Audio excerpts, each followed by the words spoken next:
Друзья, 13 июня отмечается очередная годовщина первой волны депортации 40-41 года. Об этой волне депортации знают мало, она меньше исследована, но она тоже имела очень такие негативные последствия для нашего края.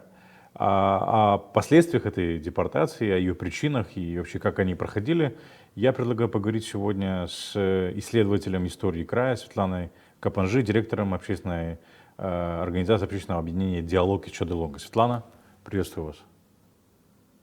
Михаил, приветствую. Но я еще представляю организацию, являюсь председателем общественной организации репрессированных граждан Чедерлунского района «Доорлук». Вот это, Справедливость. да, вот это важнее, да, согласен, да, Да. Доорлук в данном контексте важнее. Светлана, мы с вами как-то общались по поводу вот этой первой волны депортации, вы и статью для нас писали, да, если опубликована у нас на сайте. Да, Ну, было начну. дело. Еще раз? Да, было, да, мы общались по этой теме. Да. Давайте, пользуясь случаем, я бы задал вам такой общий вопрос. С вашей точки зрения, что гагаузы должны знать о первой волне депортации? Самое главное, да, каковы ее отличительные черты этой депортации? Ну, по сравнению со второй волной, которая, как мы знаем, была в ночь с 5 на 6 июля 49 года. Ну, что они должны знать? Все мы должны знать, что это была первая массовая депортация населения Бессарабии, организованная новой советской властью, которая понимала, что не все согласны с ее приходом, которая понимала, что есть какие-то явные и скрытые враги, и которая была поставлена задача перед органами власти, чтобы, как они писали в документах, изъять антисоветский элемент. Кого они относили к этому антисоветскому элементу? К этому элементу они относили, конечно, прежде всего людей, которые находились в руководстве сел, городов, когда эти села и города были в составе Королевства Румынии. И в первую очередь вот эти люди были арестованы. Еще в 1940 году начались аресты. Они продолжились весь начало 1941 года вплоть до вот этой массовой операции. Она, кстати, тоже проводилась в ночь с 12 на 13 июня 1941 года. Около больше 22,5 тысяч человек было в этот день массово, то есть это было одновременно по всей территории Бессарабии. Были составлены заранее списки, и в эти списки были включены вот эти вот антисоветские, как они их называли, элементы. Это были прежде всего примары, это были нотары, это были нотар, это представитель был правительства в селах, это были Судьи, наверное. крупные Судьи. судьи, да, это были крупные землевладельцы, владельцы предприятий, владельцы предприятий, которые оказывали какие-то услуги, то есть те люди, которые были материально хорошо обеспечены, те люди, которые находились у власти, именно исполняли должности, выборные, кстати, должности примара, или служили в каких-то государственных учреждениях, жандармерия, почта, это были самые разные организации. Ну, по времени эти депортации, эта первая волна, она была растянутая, правильно я понимаю? Потому что вернее, ночь с 12 на 13 июня это был 41 год, я правильно понимаю? Да, это был 41 год, накануне даты нападения на Советский Союз нацистской Германии. Ну, то есть это практически было, но при этом она началась, ее говорят как депортации 40-41 года. Получается, что в 40 году вторую половину как минимум она длилась тоже, я правильно понимаю? Но дело в том, что немножко есть особенности, я этим занималась, есть особенности в том, что когда только установилась советская власть, это произошло, значит, 28 июня 1940 года, и информация у новых органов власти уже была, потому что на территории Бессарабии действовали агенты, которые собирали, накапливали информацию на определенных лиц. И они не могли знать, новая власть не могла знать этих людей. То есть у них заблаговременно была информация. И они в первую очередь арестовали примаров сел, населенных пунктов, вот, и те, кто находился при исполнении каких-то там должностей. И потом в этом случае, в 1940 году, в этом году, семьи не трогали. Арестовывали только тех лиц, мужчин, были среди них, кстати, и женщины, которые исполняли какие-то должности. Но постепенно, плавно этот процесс, потому что, по-видимому, была такая дана установка, этот процесс продолжился уже и с началом 1941 года, и тоже продолжали арестовывать этих, выявлять и арестовывать этот антисоветский элемент, и в это же время одновременно готовили эту массовую депортацию населения, чтобы не только главы семей, но и сами семьи были изъяты из нашего общества, потому что они тоже были врагами. И семья – это уже и дети, и супруги, и родители. И таким образом вот в эту трагическую ночь получилось так, что арестовали, вот, допустим, семью, посадили в вагоны, и их разные есть версии. Кто-то говорит на станции Раздельная, вот сегодня я слышала, кто-то говорит в Бендерах, кто-то говорит в Тирасполе. В общем, зашли конвоиры и сказали о том, что всем мужчинам выйти из вагонов, остаются только семьи. Они вывели всех мужчин, и что с ними дальше случилось, потом долгие годы ходили разные совершенно версии и легенды, потому что люди не знали, все это было засекречено. Кто-то говорил, что их, вот даже недавно я слышала такую версию, что их где-то недалеко вот от этих станций просто расстреляли. Но кто-то говорил, что их посадили на какой-то пароход и давали им есть соленую рыбу, они все погибли. Но это как бы на уровне слухов, легенд. А документы, что показывают документы? Документы показывают уже, которые открыты в свободном доступе, есть у нас в Национальном архиве Республики Молдова. Они показывают, что эти люди попали в лагеря. Причем, посмотрите, как произошло.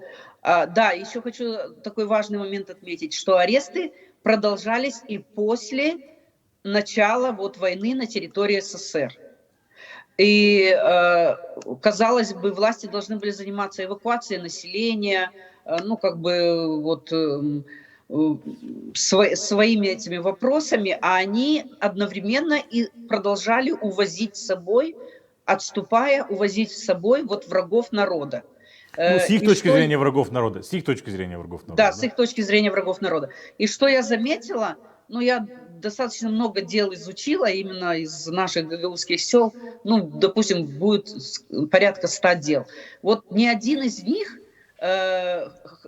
хотя шла война, Красная Армия отступала, несла большие потери, но ни один из этих арестованных не пострадал, никто не погиб ни под бомбежками, нигде. Их благополучно довезли до пункта назначения, до того или иного лагеря. И уже там их сдали в руки НКВД, дальше их судьбу решало особое совещание, так называемая тройка, и уже распределяли их по лагерям. Вот это, и только лишь один мне попался такой случай, что не могли найти человека, он сбежал. Каким-то образом ему удалось из 101 сбежать.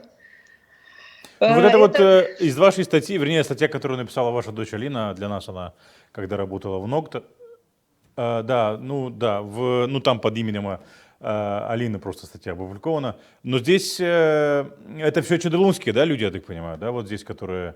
Вот Кисеев, Кусурсус. Да, здесь, здесь Чедерлунский, но как бы есть данные и не только по Чедерлунским, но вот, допустим, если брать по Камрадскому району, то, допустим, вот и даже если вот взять всего по Гагаузии, да, где-то свыше 100 человек было арестовано в 1940 году, свыше 200 человек глав семей было арестовано в 1941 году, и 504 члена семьи было арестовано.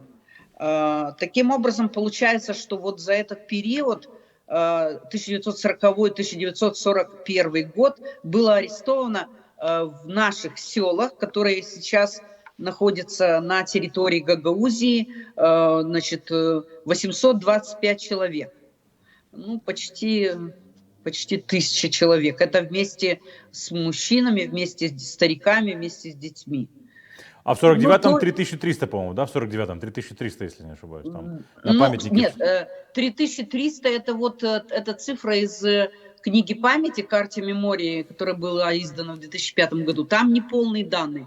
3300 это всех волн депортаций. Их же было 3. Вот, да, как бы, и вот из всех 3 волн вот эта вот цифра 3300. А получается, что 1/3, ну так примерно будем говорить, 1/3 это 1940-1941 год. Ну вот вы говорите, в ночь с 20 в ночь с 12 на 13 41 года по всей Бессарабии больше 20 тысяч человек депортировали. Да. Ну это это больше половины той второй волны депортации, по-моему, в 49-м 49 тысяч. Нет, в 49-м было больше, в 49-м было депортировано 35 тысяч. 35 тысяч. Да, тоже достаточно массово, это очень массовое получается, да, первая волна. Да, но первую волну депортации ее называют, вот даже я сегодня слышала, мне понравилось от репрессированных, они, значит, так разделяют. Первая депортация – это политические, потому что действительно они были арестованы по политическим мотивам, они были арестованы за принадлежность той или иной партии, за антисоветскую агитацию, за то, что исполняли должности, вот, государственные должности в королевстве Румыния. А вторую ссылку они называют кулацкая, ну, депортацию вторую – это кулаки, и третья ссылка была по религиозным мотивам, вот, когда высылали за принадлежность той или иной религии, которая не соответствовала традиционной религии, и, в общем, различных так называемых сектантов высылали. Хорошо, Она была в 1952 году.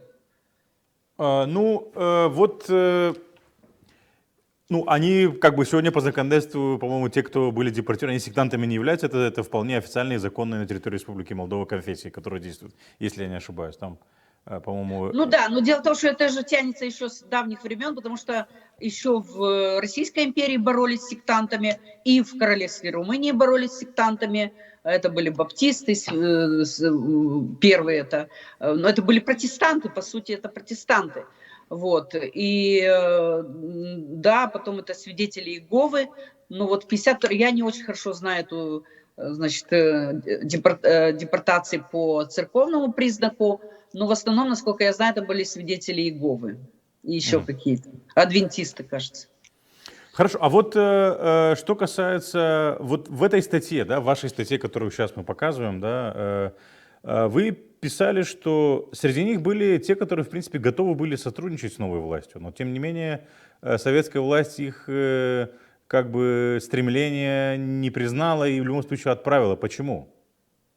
Да, я вот прошу задержать, тут показать вот этого человека, опустите немножко ниже бородой фотографию. Кто это такой? Этот Вербанов Антон, он уроженец села Шекерли-Китай. Сейчас оно тоже так называется, это бывшая Суворова. Это офицер царской армии. Он жил и работал в Измаиле. И его пригласил на работу наш крупнейший предприниматель, 150-летие которого в этом году мы отмечали, это Сава Кусурсус. Он его пригласил на должность главного бухгалтера. Это был образованный человек. Так вот, имущество Савы Кусурсус национализировали в 1940 году, и его арестовали за что? Его арестовали в 1940 году за то, что он среди рабочих проводил антисоветскую агитацию. Он действительно им высказывал, это есть в материалах дела, что вы нацепили эти красные банты, вы что, не знаете, значит, как проходили, они знали, что проходили репрессии в Советской России, и вы что думаете, вас ждет хорошая жизнь? Ну, естественно, об этом доложили, и вот его арестовали за антисоветскую агитацию. Да, но были и такие, которые хотели сотрудничать с советской властью. Нет, не то, что они хотели. Я бы так сказала, что эти люди, насколько я знакома со многими семьями, они, может, они были и против советской власти. Наверное, большинство из них не принимало ее. Но они не оказывали сопротивления такого вооруженного даже, или, допустим, чтобы они выходили где-то на площадь и кричали. Они могли в своем кругу общаться и выражать какое-то недовольство. Но дело в том, что уже были внедрены здесь агенты, которые даже в период советской власти, они не работали как официально, легально. Они все-таки работали среди населения, собирая сведения, кто что высказывает в каких-то кырчмах, каких-то там местных посиделках, вот. И поэтому эти люди, они просто выжидали, что же будет дальше. Кстати, некоторые из них очень радовались советской власти и встречались с хлебом с солью, потому что, ну, были какие-то ожидания, вот они помнили. Вы имеете в еще виду среди депортированных или нет? Среди депортированных были такие? Нет, среди тех, кого арестовали потом, среди тех, которых арестовали. Потому что многие из них служили, допустим, в российской армии, жили в период Российской империи. Ну, как бы у них были неплохие впечатления о том времени, и они надеялись, что придут вот русские, и как бы какие-то их чаяния будут реализованы. В каком плане? Дело в том, что вот именно эта власть, которая установилась, мы называем румынский период в нашей истории, он не для всех был, ну, как бы людям давали возможность и работать, и учиться. И те, кто хотели, они учились в университетах, все очень быстро выучили в румынский язык, буквально сразу, без никаких курсов, без никакой подготовки. Вот. Ну, какие-то еще, наверное, были ностальгические, я так думаю, настроения, поэтому эту власть, как бы они приглядывались, часть людей просто присматривалась. Они не были противниками вот явными такими, которые могут причинить этой власти какой-то вред. Они просто были наблюдателями, но они в душе, они знали, они же были грамотными людьми, они слушали радио, они знали, что происходило, и поэтому они не доверяли этой власти и просто выжидали, смотрели, что будет дальше. Они Кстати, не знали, верили, да. они, кстати, думали о том, что эта власть пришла ненадолго. Вот, в этом есть тоже как бы свидетельские показания. Они не верили, что она надолго установится. Какая власть? Советская власть. Советская власть, понятно. Но те, кто ждал, их это не спасло, потому что первая волна депортации — голод, и вторая волна депортации, что в принципе как бы... А вот эта первая волна депортации, вы говорите, очень много образованных, грамотных людей, да, то есть за период... Да, действительно, это были грамотные, образованные люди по всей Бессарабии. Это была, как сейчас мы называем, элита Бессарабии. И вот это как бы выдернули этих людей с корнем с своей земли, из своего дома и отправили в неизвестность. Ну а мужчин, ясно, что их отправили на верную гибель, потому что те мужчины, которые попали в лагеря, они оттуда не вернулись. И вот буквально сегодня я беседовала с людьми, я обнаружила, что один человек, его звали Федор Топчу, он был родом из села Тамай, он был сравнительно молодой человек, ему было 20 лет, когда его арестовали. Арестовали и других членов его семьи, и вот он молодой выжил в лагере и вернулся. И я просила знакомых узнать, что рассказывают его дети. И даже сегодня они мне подтвердили, вы знаете, он никогда ничего не рассказывал. То есть человеку удалось вырваться из как бы рук смерти, и он замолчал на всю оставшуюся жизнь. Единственное, что они мне сказали, что они как-то ехали с ним вместе в машине, и он обмолвился, что это было уже 80-е годы, и он обмолвился, что он отмечался в органах, ну, это уже не было НКВД, это, наверное, было КГБ, вот, что он отмечался. То есть, представляете, сколько прошло времени, человек прошел через все круги ада, выжил, и страх у него остался не только у него, но страх остался у его детей, что они ничего не рассказывают об этом. У нас нет свидетельств, единицы бессарабцев, которые выжили в этой мясорубке, в этих лагерях. Вот самый страшный, ну не он самый страшный, самый массовый лагерь смерти для бессарабцев — это Ивдель-Ла в Свердловской области. Вот там таким приблизительным, я вот где-то читала, примерно 5000 бессарабцев погибло. И в делах указана указана их смерть, в основном наступила 40-й, 41-й, 43-й год. Там пелагра, сердечная недостаточность, в общем, различные заболевания, но некоторые сходятся на том, что их просто уничтожили в этом лагере. Светлана, спасибо большое, что пришли к нам, рассказали эту трагичную историю. Важно, чтобы ее помнили и не забывали. Спасибо большое. Спасибо вам.